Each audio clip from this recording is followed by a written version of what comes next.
Hi guys, I'm Amy. I'm Mr. Nice's daughter and I'm a professor of art history.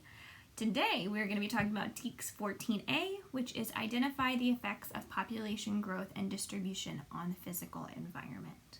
So the components in this TEK that you should be aware of are first, urbanization.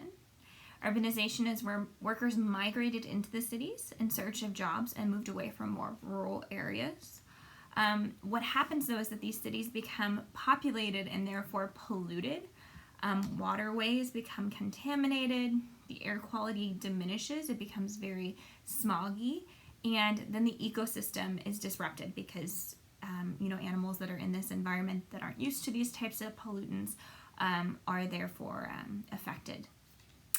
Another thing that is relevant in this TEK is the concept of urban sprawl, which means the bigger a city gets, the more it expands and the more it grows, and that's how we get the development of suburbs. We have issues with animals moving out of areas and deforestation to make room for these suburbs. So if there are forests and you need to put a housing addition there, we have to cut those trees down, and this disperses animals and makes them move from their traditional ecosystem.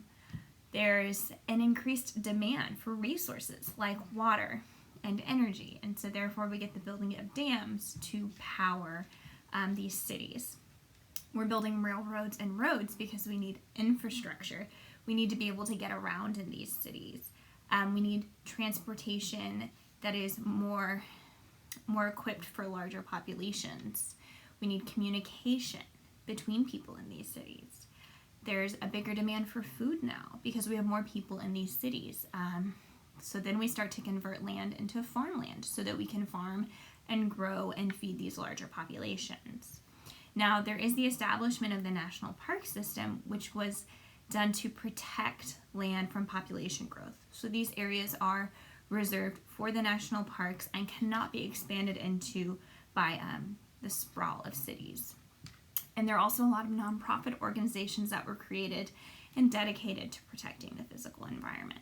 So these are the concepts you should know and be confident with whenever you're looking at TEK 14A.